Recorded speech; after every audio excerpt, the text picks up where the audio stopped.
Puji dan syukur kepada Tuhan Allah Bapa kita yang Maha Pengasih dan Penyayang, yang telah memberkati Bapak Ibu, Saudara-saudari di mana saja pun Anda berada. Terima kasih doa yang sudah dibawakan atau sudah dipimpin oleh Pendeta Rahman dan Pendeta Muntu.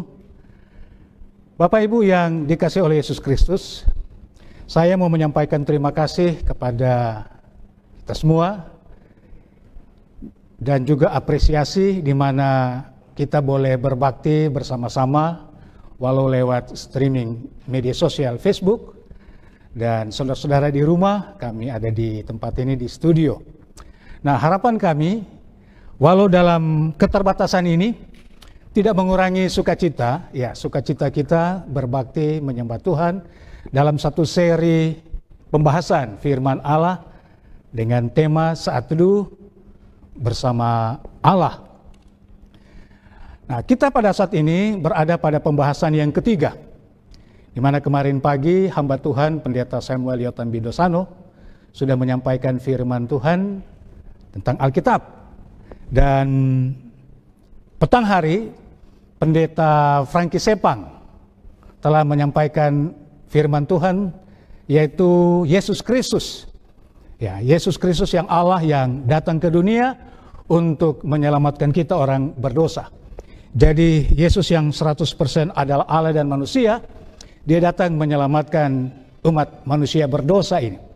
Nah, pada saat ini topik yang saya akan bawakan dalam seri Saat Teduh bersama Allah dengan tema penciptaan dan sifat manusia, saya berikan judul Jaminan Kristus. Jaminan Kristus. Nah, apa itu jaminan Kristus? Biasa kalau kita membeli satu produk, pasti ada garansi atau jaminan. Jaminan berapa lama kita gunakan baru mulai. Contohnya elektronik, katakanlah ada mungkin jaminan toko, lalu ada jaminan juga dari pabrik. Nah, pada saat ini apa sih jaminan Kristus? Mungkin Kristus adalah jaminanku. Apa itu? Nah, akan kita lihat Alkitab, kita akan coba, ini istilah kita menggali, ibarat harta yang terpendam, dan kita coba gali sedikit demi sedikit sampai kita temukan harta itu secara lengkap. Sebelum kita membaca Alkitab kita, mari saya mengajak sekali lagi kita berdoa. Sejenak kita berdoa. Bapa di sorga, ketika kami akan membuka firman-Mu, kami akan membaca, mendengar, juga merenungkannya. Kami butuh kuasa-Mu ya Tuhan, karena kami sadar kami orang berdosa, penuh dengan keterbatasan, kekurangan, kelemahan. Dan untuk itulah kami memohon dengan belas kasih-Mu kepada Bapa di sorga, kiranya Tuhan urapi kami kuasa untuk menolong kami, memberikan penjelasan, keterangan lebih baik, agar kami dapat memahami firman-Mu, dan gunakanlah hamba-Mu dalam menyampaikan firman Tuhan, di dalam Yesus Kristus, Juru Selamat kami. Amin. Nah, mari kita buka Alkitab, Bapak Ibu Saudara-saudari yang dikasihi Yesus Kristus, dimanapun Anda berada. Dalam ibadah ini, mari kita buka di dalam kitab Wahyu yang pertama. Kita lihat Wahyu pasal 1, Wahyu pasal 1 ayat 18. Wahyu pasal 1 ayat 18. Dikatakan, aku telah mati, namun lihatlah aku hidup sampai selama-lama, dan aku memegang kunci, segala kunci maut dan kerajaan maut. Ya. Dalam ini terjemahan Alkitab Bahasa Indonesia atau Lembaga Alkitab yang dicetak oleh Lembaga Alkitab Indonesia. Saya mau coba bandingkan, bukan mau cari mana benar mana salah, tapi hanya untuk mau membandingkan, compare. Karena ini sudah dalam bahasa Indonesia, saya coba refer ke bahasa Inggris. Ada versi bahasa Inggris, ada yang kita tahu King James, American Standard Version, ada New International, dan sebagainya. Saya mau coba lihat di New International Version. Mohon maaf saya baca, saya tidak terlalu fasih bahasa Inggris, tapi saya coba membaca. Dikatakan bahwa I'm the living one. I was dead and now look. I'm alive forever and ever. and I hold the keys of death and Hades. Di sini ada kata Hades, tapi dalam bahasa Indonesia tidak disebutkan kata Hades. Di bahasa Inggris ada sebutkan kata Hades, karena ini kata ini penting. Kalau ini di King James Version sama, dia sama dengan New International. Dia katakan I'm he that lived and was dead, and behold, I am alive forevermore. Amen. And have the keys of hell and of death. Di sini ada kata ya, hell and death. Tapi kalau kata yang internasional, New International, dia disebutkan Hades. Dan memang dalam bahasa Greek, kalau kita baca dalam Wahyu pasal 1 ayat 18, itu dia sebutkan kata Hades. Nah, apa arti Hades sebenarnya dalam bahasa Greek atau Yunani? Nah, Hades dalam bahasa Yunani adalah kuburan. Nah, Bapak Ibu Saudara-saudara yang dikasihi oleh Yesus Kristus, ayat ini adalah intisari dari semua pekabaran Alkitab mengenai kemenangan atas maut. Ya, kemenangan atas maut atau kematian itu. Nah, kunci kuburan yang Yesus sebutkan ya, di tangan seorang sahabat kita. Sahabat yang terbaik, sahabat yang luar biasa. Dialah Yesus Kristus. Sahabat kita, seorang yang dapat kita percayai, yang begitu mengasihi saudara dan saya. Itulah sahabat kita. Nah, ketika Yesus berkata bahwa ia memegang kunci kepada maut, nah pertanyaannya apa maksudnya ini? Nah, pertama saya mungkin boleh katakan bahwa hanya Yesus Kristus sendiri yang sanggup membuka rumah penjara maut yang gelap itu dan membebaskan semua tawanannya. Itu yang pertama. Lalu yang kedua, hanya Yesus, ya hanya Dia sendiri yang sanggup membuka rahasia maut yang gelap itu dan memberitahukan kepada saudara dan saya apa makna atau arti itu. Arti daripada dia memegang kunci maut. Nah, sebelum kita mengerti apa arti kematian atau maut, bagaimana kematian itu terjadi, maka kita harus terlebih dahulu mengerti apa itu hidup dan bagaimana hidup itu dimulai. Tentunya kita ingat dalam Alkitab kisah penciptaan dunia. Waktu Allah menciptakan langit, bumi dan segala isinya jagat raya ini. Itu bisa kita lihat di dalam Kejadian pasal 1 dan Kejadian pasal 2. Di dalam Kejadian pasal 1 ayat 24 dan 28, di sana Allah menciptakan segala makhluk itu pada hari yang ke-6. Jadi di hari yang ke-6 Allah menciptakan segala makhluk hidup. Ada ternak di sana, ada binatang melata, dan binatang liar, termasuk manusia. Jadi termasuk manusia, Tuhan menciptakan di hari ke-6. Dan pada hari ke-7, Allah berhenti. Kejadian 2 ayat 1, 2, dan 3. Topik yang lain nanti akan dibahas oleh pendeta yang lain. Nah, kita kembali, bagaimana proses penciptaan manusia itu? Proses penciptaan. Pada saat ini saya akan membagi kepada Bapak Ibu 7 kunci.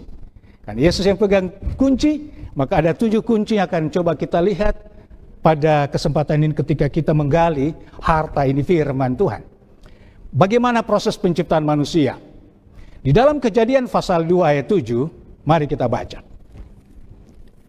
Kita buka Alkitab kita di dalam buku Kejadian pasal 7, saya akan baca. Ketika itulah Tuhan Allah membentuk manusia itu dari debu tanah dan menghembuskan nafas hidup ke dalam hidungnya. Demikianlah manusia itu menjadi makhluk hidup. Kunci yang pertama, bagaimana hidup dimulai. Jadi ketika Allah bentuk manusia, dia buat dari debu tanah, dari ayat ini, bentuk, lalu dia tiup nafas hidup ke dalam manusia melalui hidungnya, dan manusia itu dia hidup. Jadi makhluk hidup. Inilah proses Allah menciptakan manusia. Nah, Bapak Ibu, di sini Allah dalam beberapa kata sederhana di dalam ayat ini, dalam nats ini, Kejadian 2 ayat yang ke-7, kata sederhana ini menjawab pertanyaan yang membingungkan manusia ribuan tahun lamanya tentang kehidupan. Karena ada pemikiran dunia ini terjadi oleh karena Big Bang. Lalu ada proses berjuta-juta tahun sampai prosesnya di mana manusia ini ada. Nah, padahal kehidupan itu adalah karunia Allah langsung. Allah berikan kepada kita. Karena Alkitab yang mengatakan. Kita bicara Alkitab di topik pertama, Pendeta Bindosano sudah jelaskan. Nah, setelah hidup itu dikaruniakan, bagaimana hidup itu bisa dipertahankan? Apakah dengan manusia itu sudah menjadi sumber kehidupan dan tidak lagi bergantung kepada Allah? Nah, kita baca ini ayat penting, ayat yang 9. Kejadian 2 ayatnya yang ke-9.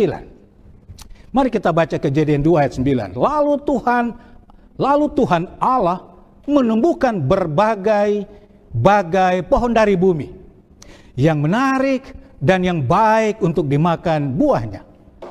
Perhatikan kalimat berikut. Dan pohon kehidupan di tengah-tengah taman itu serta pohon pengetahuan tentang yang baik dan yang jahat.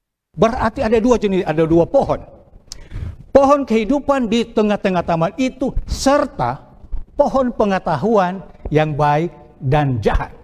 Nah, Bapak Ibu, bahwa pohon kehidupan itu adalah sebenarnya lambang ketergantungan manusia, saudara dan saya, pada Allah secara keseluruhan dan selamanya.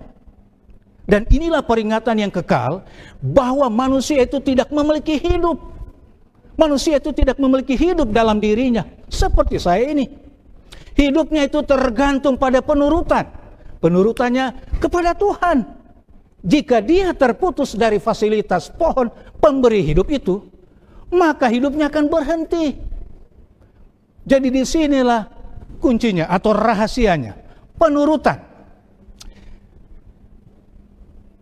Yang pertama, kita sudah dapat bagaimana proses manusia itu. Yang kunci kedua, bagaimana kematian dimulai. Kita buka di dalam Kejadian pasal 2 ayat 15. Mari kita baca di dalam Kejadian pasal 2 ayat 15.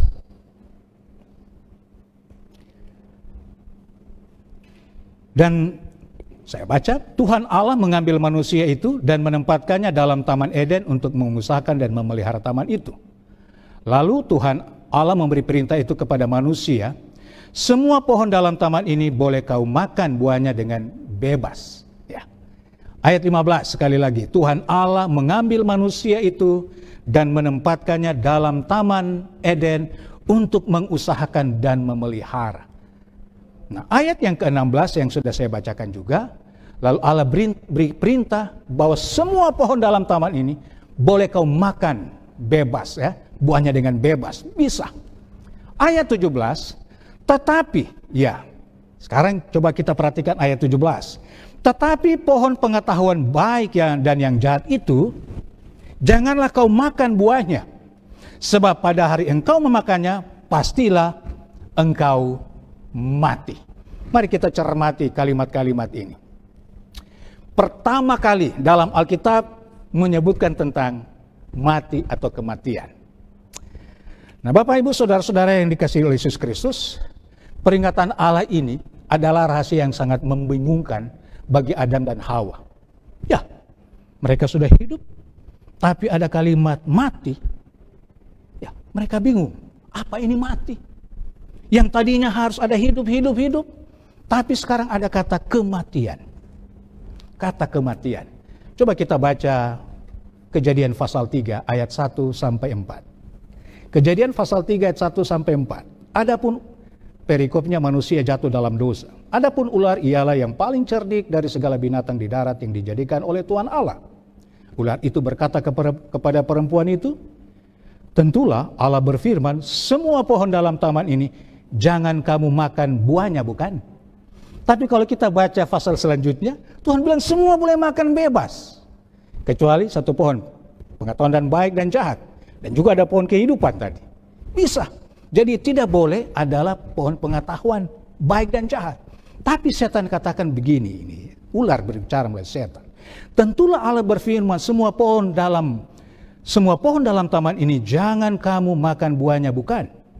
Lalu saat perempuan itu kepada ular itu, Buah pohon-pohonan dalam taman ini boleh kami makan. Tetapi tentang buah pohon yang ada di tengah-tengah taman, Allah berfirman.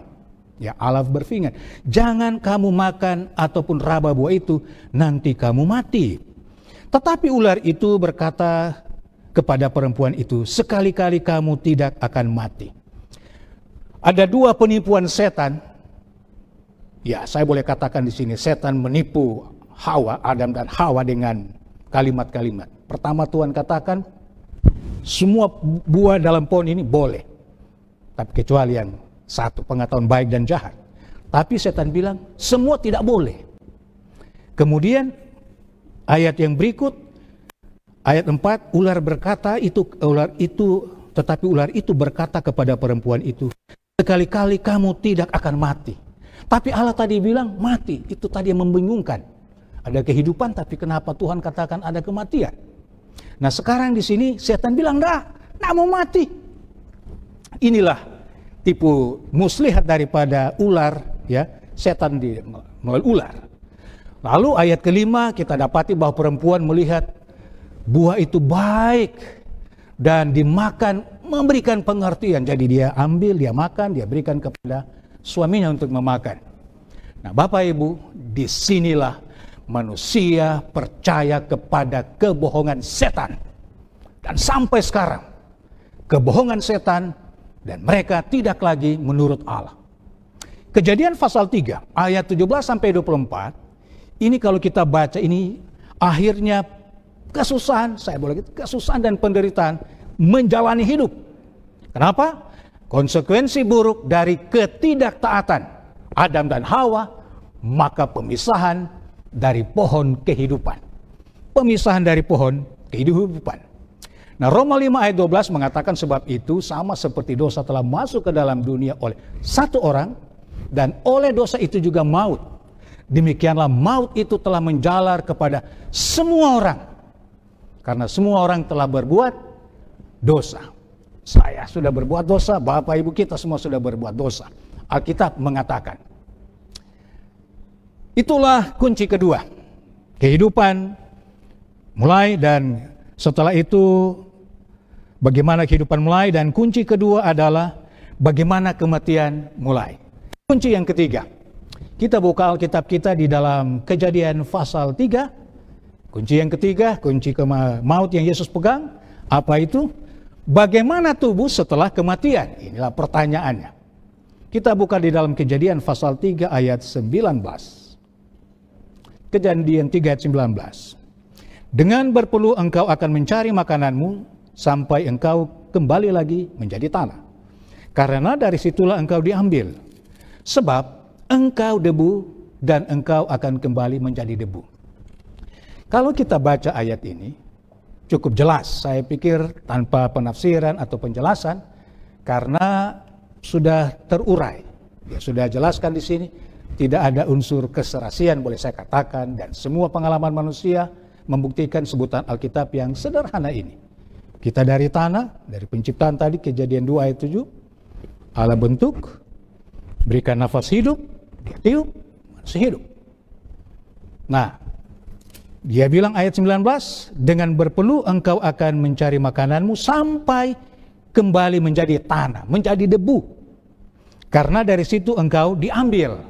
Nah, sebab engkau debu, jadi kita ini sebenarnya debu.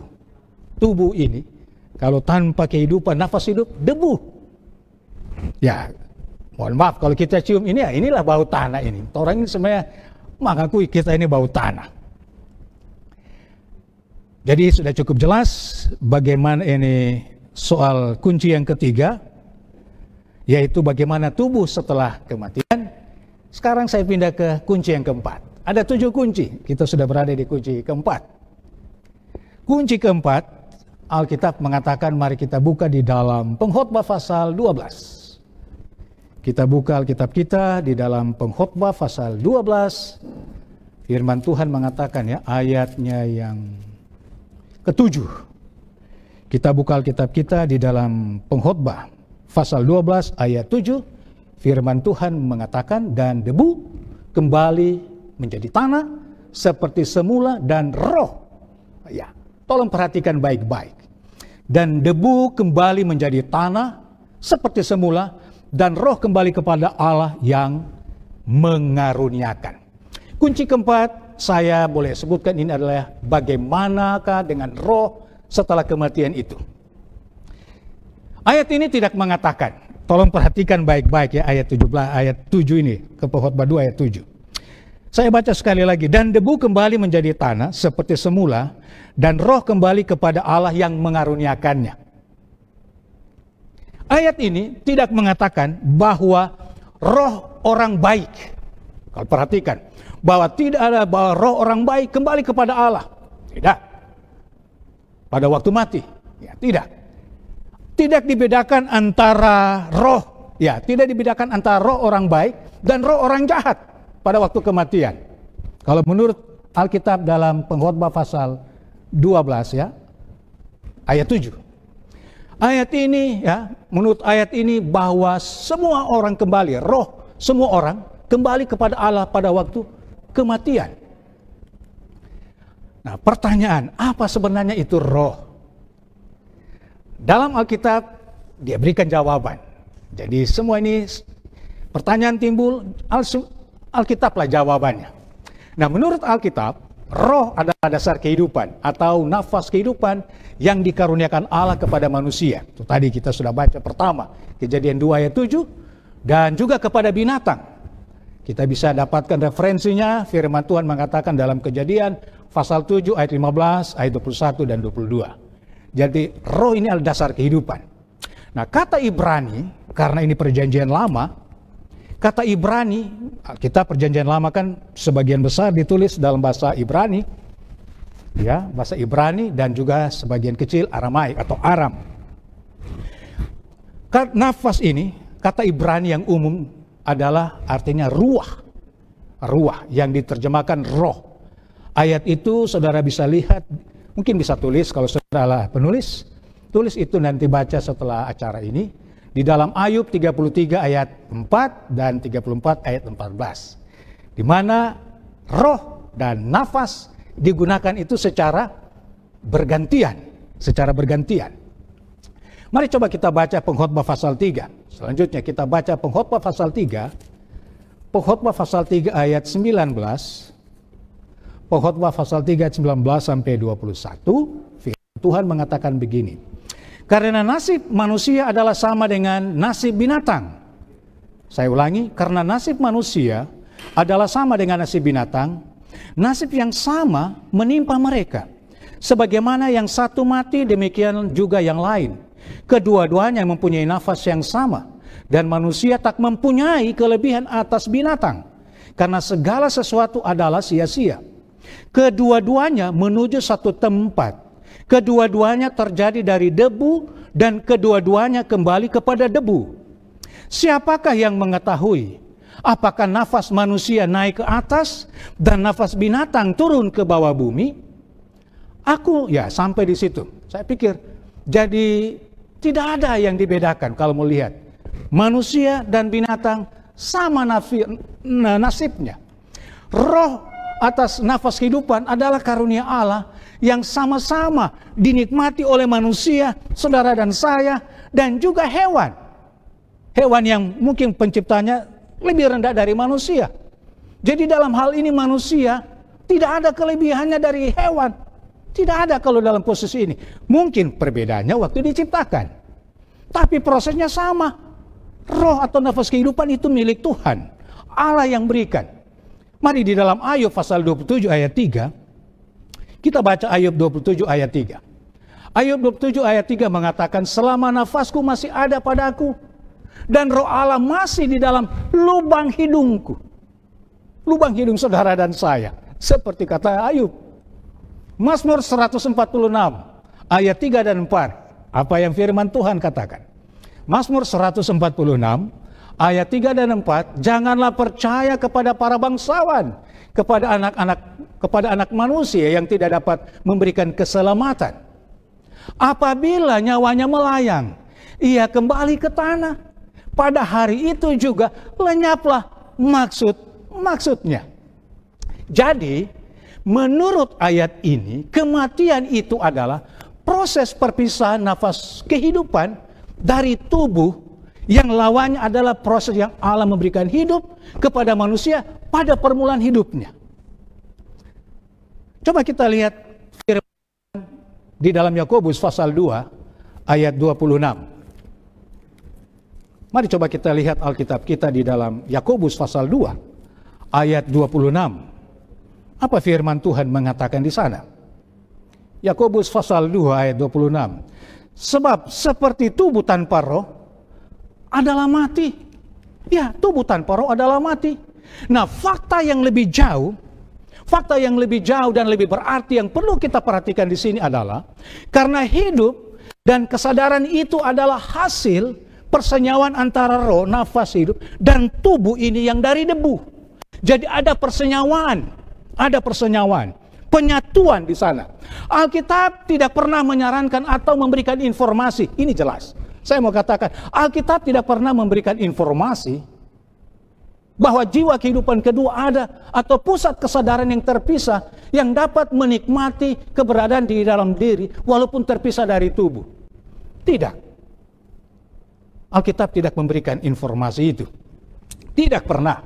Tidak diajarkan dalam Alkitab atau firman Tuhan bahwa roh manusia mempunyai kuasa untuk kesadaran yang terpisah dari tubuh, lalu dia mempunyai intelijensia, dia merasa sakit, merasa sedih mungkin, atau sukacita, tertawa, atau dia ada rasa sensasi, mengingat atau kemauan, sesudah atau sebelum bersenyawa dengan tubuh itu. Tidak bisa.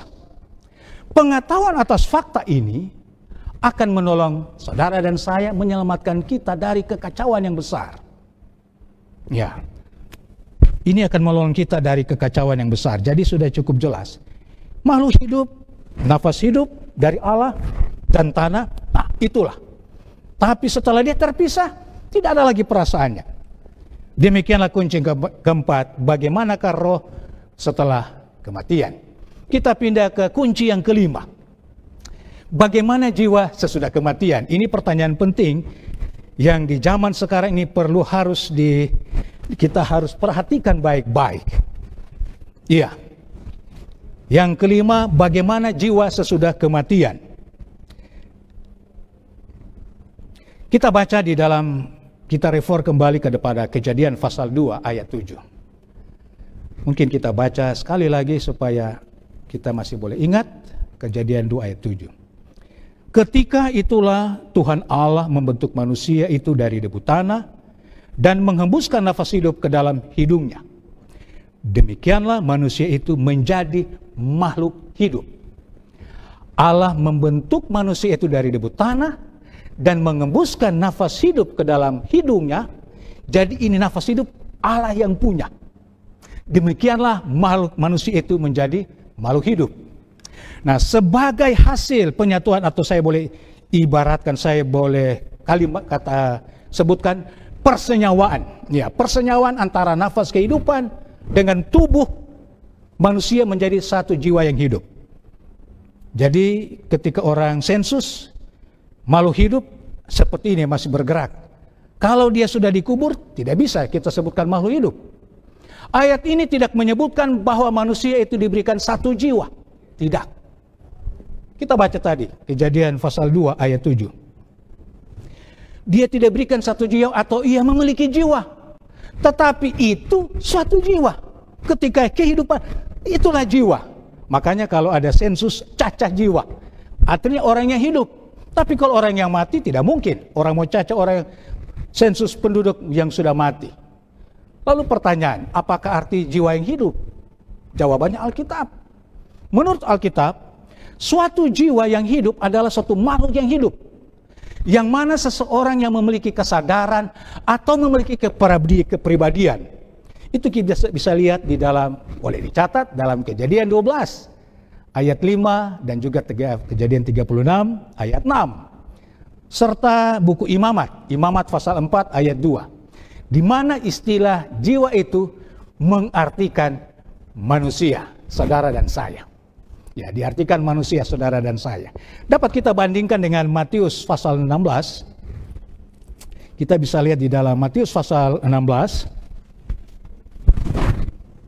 Matius 16 ayat 26 juga dibandingkan dengan Lukas pasal 9 ayat 25. Di mana Alkitab menggunakan istilah jiwa dan diri itu secara bergantian. Dan kenyataannya bahwa jiwa itu berarti diri. Manusia secara utuh. Kepribadian yang menyeluruh, kesadaran atau sadar hidup, bernafas sebagaimana fungsi secara wajar kehidupan manusia ini. Seperti saudara dan saya. Ya. Perlu dicatat dengan teliti bahwa tubuh sendiri bukanlah diri atau jiwa secara keseluruhan tubuh kalau dia tidak ada nafas hidup. Intelijensia tidak ada, ingatan tidak ada, emosi, sensasi, kemauan tidak ada. Tetapi hanya jikalau nafas itu bersenyawa dengan tubuh, itulah jiwa. Dalam kematian, jiwa atau diri itu dengan segala kuasanya yang ajaib terhenti keberadaannya untuk sementara waktu. Jadi tidak ada. Nah, jiwa tidak akan pergi kemana-mana pada waktu kematian. Kenapa? Karena sudah terpisah. Jiwa ini kan hidup. Jadi dia terpisah, berarti nafas, roh kembali kepada Tuhan. Tubuh ini kembali ke tanah. Ini Kejadian 2 ayat 7. Ia hanya berubah dari keberadaannya sebagai makhluk yang sadar kepada non-sadar. Makhluk. Ya, non-makhluk. Mungkin saya katakan begitu. Atau dengan kata lain, mayat. Ya, berubah. Keberadaannya sebagai makhluk yang sadar kepada non-makhluk alias mayat. Biasa kan kalau orang sudah mati, nafas hidup tidak ada, kita akan sebutkan dia jasad atau mayat. Nah, ini anehnya. Saya seringkali bingung atau aneh juga. Tapi begitulah orang suka status di sosial media. Mohon maaf, saya sentil sedikit. Seringkali saya baca, ya mungkin karena simpati, saya juga memaklumi. Karena kita simpati kepada keluarga, umpamanya ungkapan duka cita kepada orang yang berduka. Keluarga yang berduka, keluarga besar. Lalu kita status, selamat jalan kepada titik-titik. Padahal dia sudah mayat. Dia tidak dengar apa-apa. Dia tidak baca, kecuali kalau dia bawa handphone, dipetik lalu dia mau balas. Terima kasih sudah menyampaikan selamat jalan. Saya sudah tiba dengan selamat. Kan aneh. Iya kan? Masa kita mau sebutkan selamat jalan kepada orang yang sudah mati? Seperti umpamanya saya mati. Lalu kawan saya Pirko Linuk, lalu dia status. Selamat jalan, my friend, pendeta Hari Wawuruntu. Padahal kita ada di situ. Nggak pergi kemana-mana kawan. Kita ada di situ. Tapi tubuh itu kan tanah kalau sudah mati. Jadi di sini ketika orang status selamat jalan, saya pikir ini salah. Kita masa kenapa sebutkan kepada mayat? Dia tidak akan jawab. Bro, saya sudah tiba di sana, aman-aman kita. Bye-bye. Nggak kan? Saya mengerti, mungkin maksudnya, mungkin kalau kepada keluarga, kita simpati kepada keluarga, kalau begitu, kalimatnya kita rubah. Turut berduka cita dengan meninggalnya sahabat saya, ini, dan sebagainya.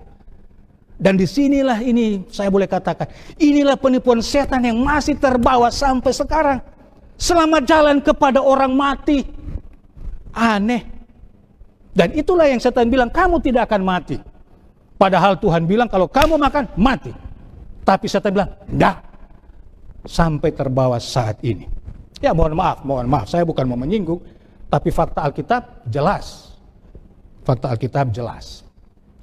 Pengkhotbah pasal 9 ayat 5. Mari kita coba lihat bagaimana orang yang sudah mati. Pengkhotbah 9 ayat 5. Karena orang-orang yang hidup tahu bahwa mereka akan mati. Tetapi orang yang mati tidak tahu apa-apa. Ya, dia tidak bisa membalas saudara punya status setiba dengan selamat. Tetapi orang yang mati tidak tahu apa-apa. Tidak ada upah lagi bagi mereka. Bahkan kenangan kepada mereka sudah lenyap. Sudah habis. Pengkhotbah 9 ayat 6.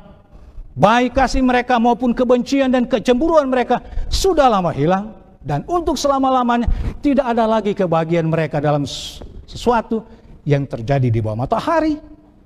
Ayat 10 Pengkhotbah 9. Segala sesuatu yang dijumpai tanganmu untuk dikerjakan, kerjakanlah itu sekuat tenaga. Karena tak ada pekerjaan atau pertimbangan, pengetahuan dan hikmat dalam dunia orang mati. Kemana engkau pergi? Mazmur 6 ayat 9, ayat 5 maksud kami. Mazmur 6 ayat 5 firman Tuhan mengatakan, sebab di dalam maut tidaklah orang ingat kepadamu. Saudara-saudara ingat, siapakah yang akan bersyukur kepadamu di dalam dunia orang mati? Mazmur 115 ayat 7. Bukan orang-orang mati akan memuji-muji Tuhan. Ya, dan bukan semua orang yang turun ke tempat sunyi. Kisah Para Rasul pasal 2 ayat 29. Kisah Para Rasul pasal 2 ayat 29. Saudara-saudara, aku boleh berkata-kata dengan terus terang kepadamu tentang Daud, bapa bangsa kita. Ia telah mati dan dikubur, dan kuburannya masih ada pada kita sampai hari ini. Mungkin kalau saudara ke Israel dalam perkunjungan napaktilas rohani, mungkin saudara bisa pergi ke sana dan lihat, ditunjukkan. Saya juga tidak tahu, tanya kepada guide ini original, mereka akan bilang who knows, siapa yang mau tahu, tapi paling tidak ada kuburan Daud di sana. Ayat 34, kisah 2 ayat 29, sebab bukan Daud yang naik ke sorga, artinya Daud belum ke sorga, dia masih ada di kubur. Mungkin pertanyaan, kalau ada Elia, ada Musa, siapa lagi? Henok. Itu haknya Tuhan, Tuhan yang maha kuasa. Dia mau surga, siapa yang pergi? Ya dia punya hak. Itu prerogatifnya Tuhan. Dia yang maha kuasa. Ada rencana dan maksudnya. Pasti ada rencana dan maksud Tuhan untuk itu. Kalau mungkin sudah ada orang yang sudah pergi ke sana. Tapi yang lain, Alkitab tidak mengatakan. Demikianlah kunci kelima, bagaimana jiwa sesudah kematian. Kunci yang keenam, kedua terakhir. Nah, kunci yang keenam, kita bersyukur, kita puji Tuhan kepada Allah karena Alkitab mengajarkan tentang keadaan dan nasib seseorang, ya. Tentang nasib seseorang ini, saudara dan saya, tidak berakhir dengan perpisahan sementara dengan jiwa atau pribadi pada waktu kematian. Kunci keenam saya berikan, mungkin judulnya adalah saat kuasa maut diputuskan. Ya, kuasa maut diputuskan, saat kuasa maut diputuskan. Allah mempunyai kuasa bila ia kehendaki untuk mengulangi mujizat yang tertulis dalam Kejadian pasal 2 ayat 7. Allah yang mempunyai kuasa. Ya, yaitu untuk mempersatukan kembali tubuh dengan roh atau memulihkan manusia yang sudah mati itu. Ya, manusia yang sudah mati itu menjadi jiwa yang hidup atau diri yang mempunyai kesadaran. Alkitab mengatakan di dalam pertama Korintus 15 ayat 21 dan 22, ya, inilah yang disebut dalam Alkitab sebagai kebangkitan orang mati. Kita patut bersyukur untuk itu. 1 Korintus 15 ayat 21, sebab sama seperti maut datang karena satu orang manusia, demikian juga kebangkitan orang mati datang karena satu orang manusia. Karena sama seperti semua orang mati dalam persekutuan dengan Adam, demikian pula semua orang akan dihidupkan kembali dalam persekutuan dengan Kristus. Yohanes 5, kita buka di dalam Yohanes pasal 5. Informasi Alkitab mengatakan Yohanes 5 ayat 28.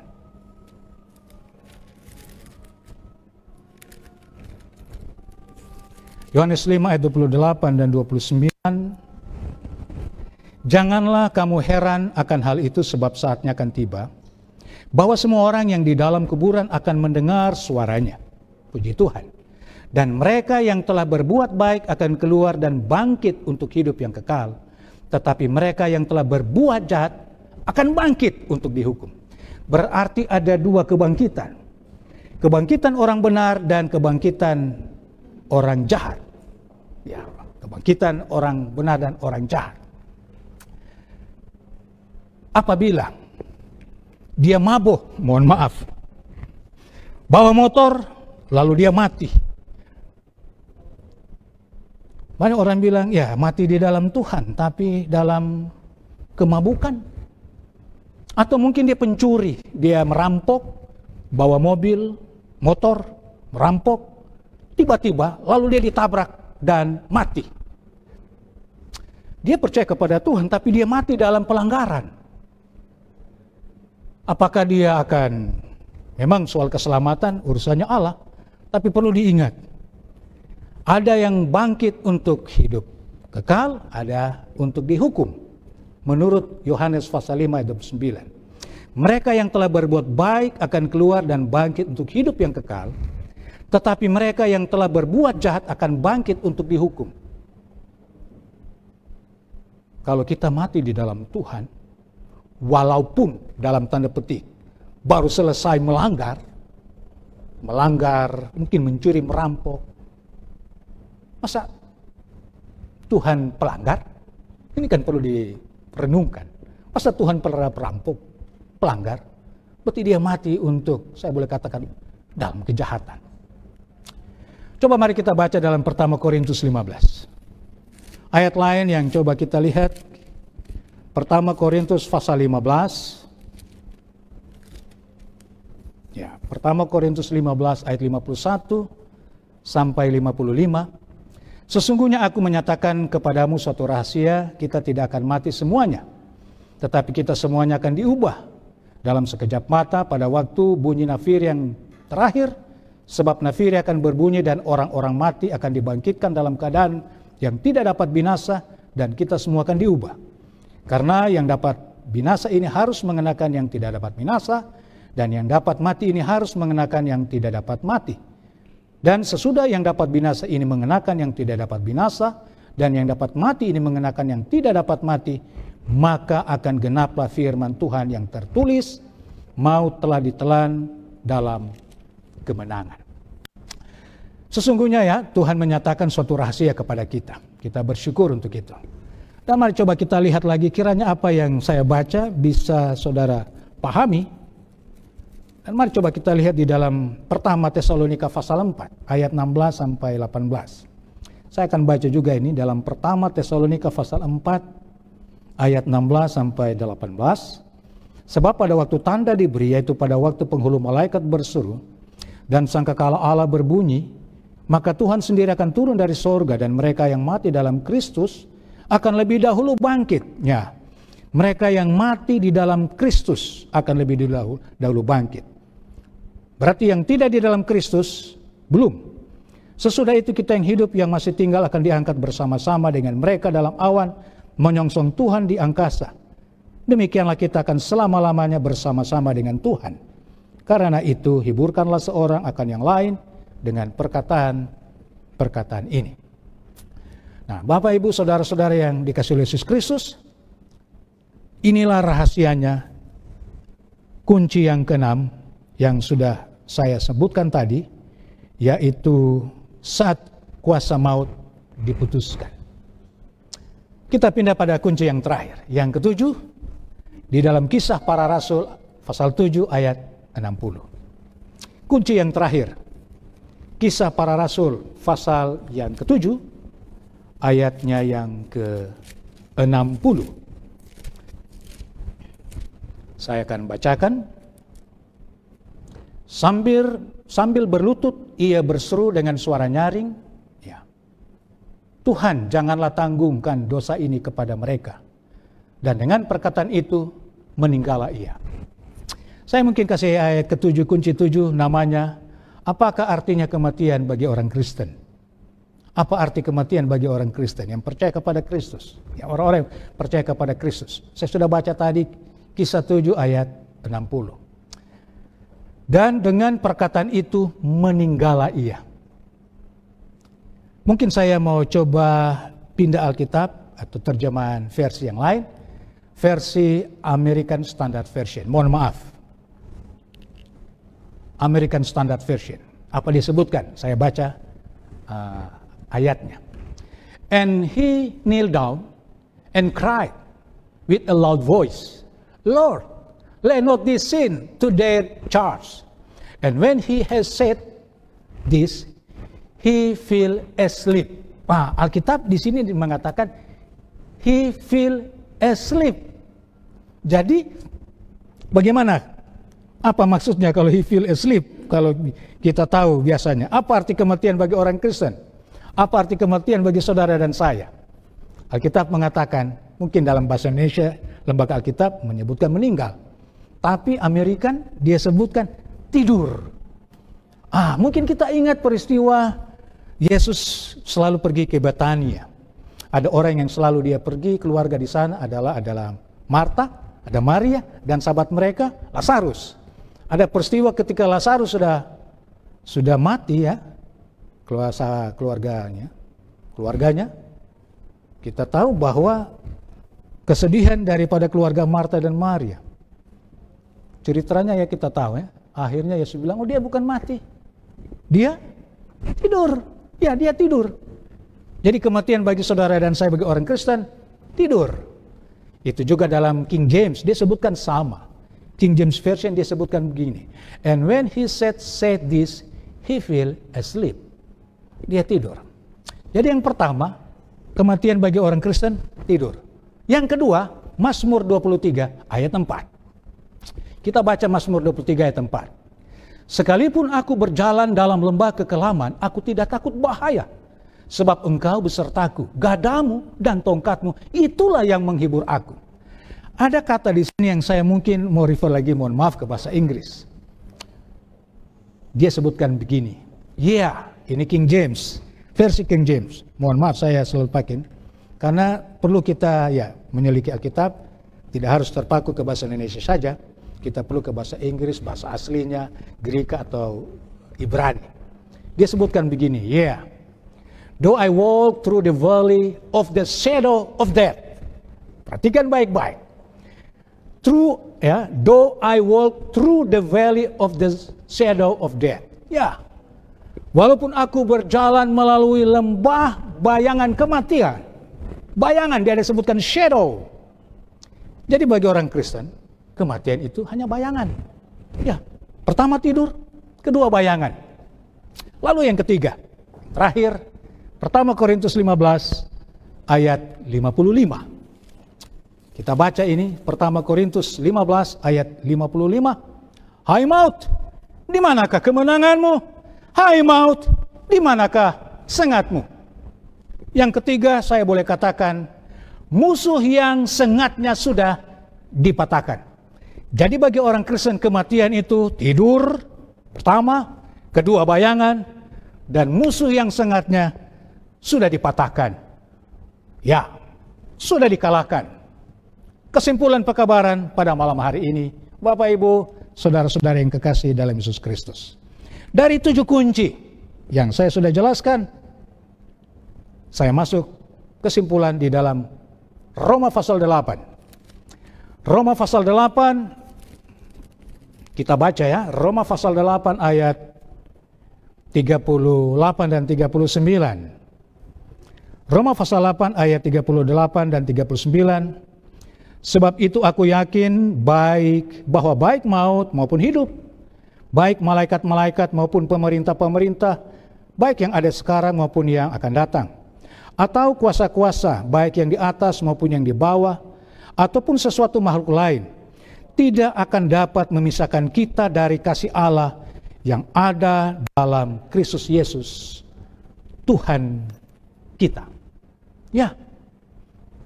Tidak akan dapat memisahkan saudara dan saya. Tidak akan dapat memisahkan kita dari kasih Allah yang ada di dalam Kristus Yesus. Nah, sebagai penutup, sebelum saya akhiri penyampaian firman Tuhan pada malam hari ini, dengan keyakinan marilah kita seperti Rasul Paulus, boleh menghadapi kematian itu dengan tidak takut. Dan apakah resolusinya? Kita boleh baca dalam 2 Timotius 4. Kita buka Alkitab kita. Kita baca di dalam 2 Timotius 4 ayat 6 sampai ayat 8. Kalau Bapak Ibu sudah dapat, kita boleh baca di dalam 2 Timotius 4 ayat 6 sampai 8, dikatakan begini. Mengenai diriku, darahku sudah mulai dicurahkan sebagai persembahan, dan saat kematianku sudah dekat. Ayat 7. Aku telah mengakhiri pertandingan yang baik, aku telah mencapai garis akhir, dan aku telah memelihara iman. Sekarang telah tersedia bagiku mahkota kebenaran yang akan dikaruniakan kepadaku oleh Tuhan, Hakim yang adil pada harinya, tetapi bukan hanya kepadaku, melainkan juga kepada orang yang merindukan kedatangannya. Saudaraku yang kekasih, bukankah ini berita baik? Bukankah ini berita sukacita untuk kita? Saya baca sekali lagi, mungkin ayat yang ke-7. Aku telah mengakhiri pertandingan yang baik. Aku telah mencapai garis akhir dan aku telah memelihara iman. Ayat 8. Sekarang telah tersedia bagiku mahkota kebenaran yang akan dikaruniakan kepadaku oleh Tuhan, Hakim yang adil pada harinya. Tetapi bukan hanya kepadaku, melainkan juga kepada semua orang, saudara dan saya. Semua orang yang merindukan kedatangannya. Nah, kita bersyukur Rasul Paulus yang kekasih, dia juga mempunyai komitmen atau filosofi hidup. Kita baca di dalam ayat terakhir. Kita baca ayat terakhir pada malam hari ini di dalam Filipi pasal 1 ayat 21. Filipi 1 ayat 21 mungkin kita juga hafal ya. Ayat ini Filipi 1 ayat 21 dikatakan, karena bagiku hidup adalah Kristus dan mati adalah keuntungan. Bukankah ini kabar baik, kabar sukacita untuk kita? Tuhan memberkati, mari kita berdoa. Bapa di sorga, kami bersyukur, terima kasih boleh mempelajari firman-Mu pada malam hari ini. Kiranya firman yang sudah kami baca, dengar, dan renungkan, dengan pertolongan dan bantuan Allah, kami boleh memahami lebih baik, lebih jelas, lebih mengerti akan kehendak Tuhan. Kami hidupkan dalam kehidupan kami setiap hari. Terima kasih Tuhan atas firman-Mu yang berkuasa. Di dalam Yesus Kristus, Juru Selamat kami, hamba berdoa. Amin.